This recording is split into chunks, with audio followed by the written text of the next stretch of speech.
السلام عليكم ورحمة الله تعالى وبركاته.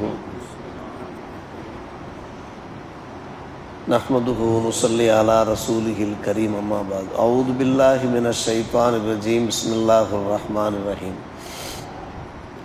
ألف لام را كتاب أنزلناه إليك لتخرج الناس من الظلمات إلى النور بإذن ربهم إلى صراط العزيز الحميد. آمنا بالله صدق الله مولانا العلي العظيم.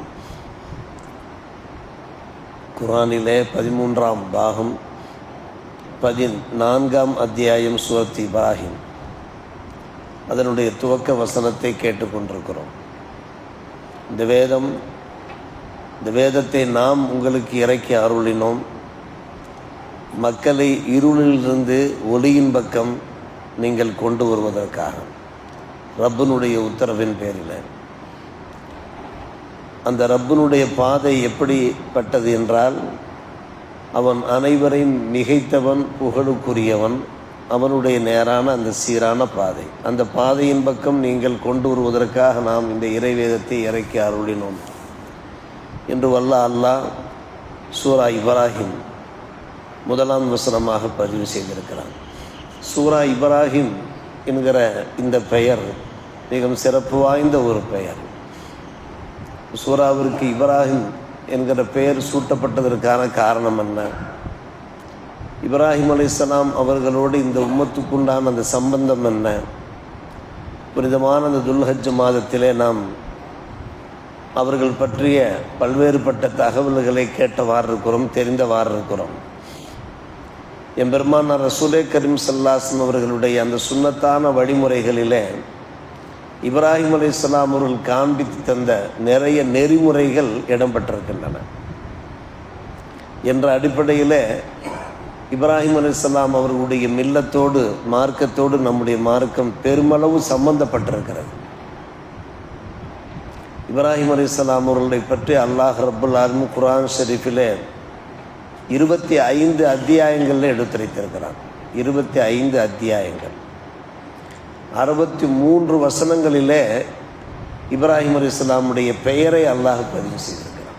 முழு குர்ஆனிலே 63 இடங்களில்.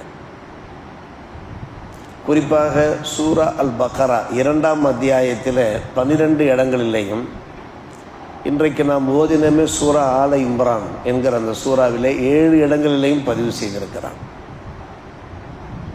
100,000 இறை தூதர்கள் வந்தபோதும் கூட ஒரு நபியின் பெயரால், இப்ராஹிம் அலைஹிஸ்ஸலாம் பெயரால் இந்த சூரா பெயர் சூட்டப்பட்ட காரணம் என்ன? இன்னும் சொல்லப்போனால் இந்த சூறாவிலே இப்ராஹிம் அலைஹிஸ்ஸலாமுடைய பெயர் ஒரே ஒரு முறை மட்டும்தான் பதிவாயிருக்கிறது. சூரா இப்ராஹிமில் பொதுவாக அல்லாஹுடைய நடைமுறை என்னவென்று கேட்டால், மக்கி சூறாக்களும் இருக்கின்றன, மதனி சூறாக்களும் இருக்கின்றன. அந்த சூறாக்களுக்கு பெயர் சூட்டும் போது அது சம்பந்தப்பட்ட விஷயங்கள் உள்ளே இடம்பெற்றிருக்கும்.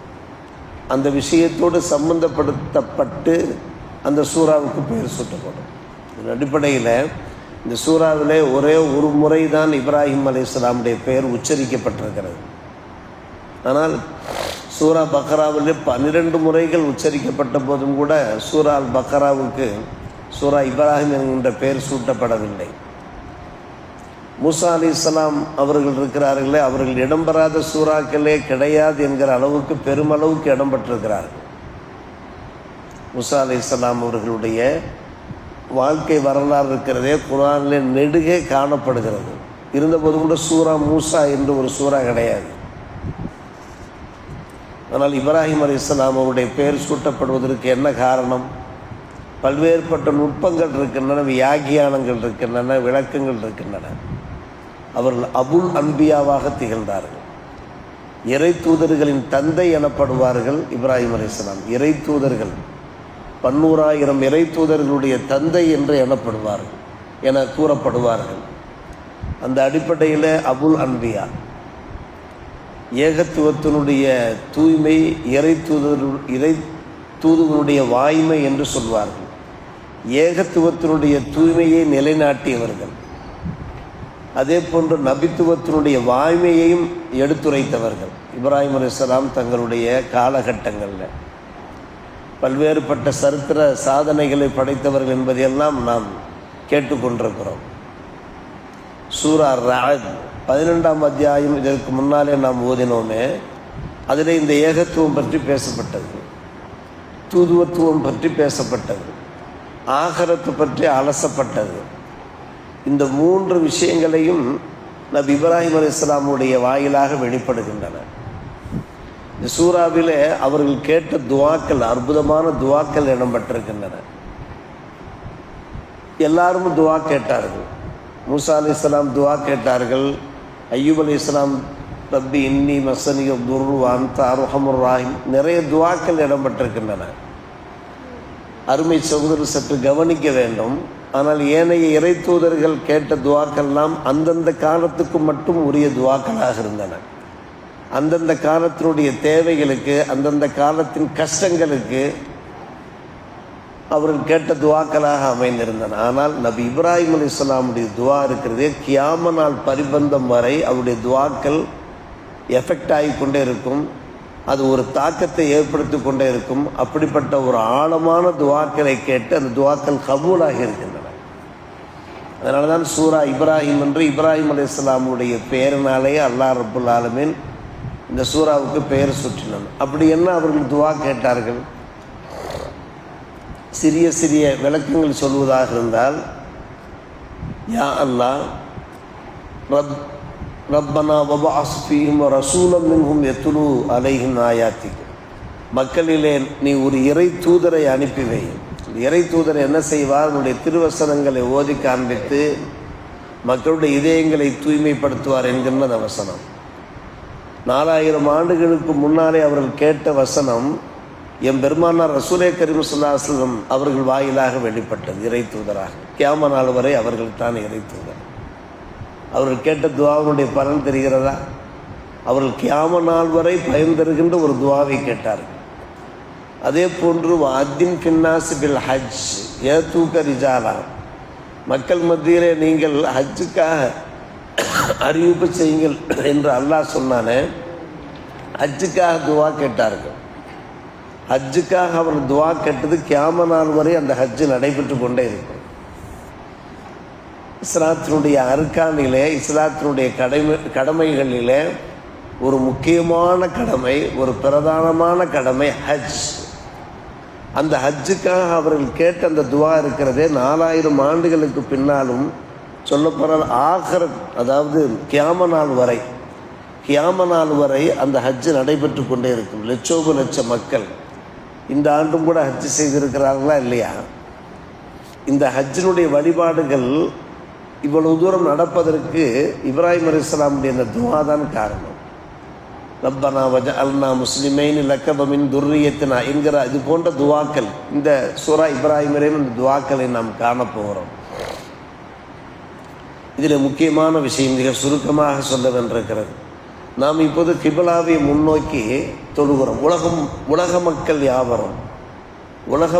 யாவரும் பல 100 கோடி முஸ்லிம்கள் ஒரே கிபிலாவை முன்னோக்கி தொழுவதற்கு காரணம் அந்த இப்ராஹிம் அலைஹிஸ்ஸலாம் அவர்கள் தான். இப்ராஹிம் அலைஹிஸ்ஸலாத்து வஸ்ஸலாம் அவர்கள் தான், யா அல்லாஹ் இந்த காபத்துல்லாவை நீ கிபிலாவாக நீ ஏற்படுத்துவாயாக என்று அவர்கள் கேட்ட துவாக்கள் இடம்பெற்றிருக்கின்றன. அதன் அடிப்படையில் தான் அல்லாஹ் ரப்புல் ஆலமீன் பெருமானார் ரசூலே கரீம் ஸல்லல்லாஹு அலைஹி வஸல்லம் பார்த்து சொன்னான், இது நராத் தகல்லுபு வஜ்ஹிக ஃபிஸ் ஸமா ஃபலனுவல்லியன்னக கிப்லத்தன் தரல்லாஹ ஃபவல்லி வஜ்ஹக இலல் மஸ்ஜிதுல் ஹராம் என்று சொன்னான்.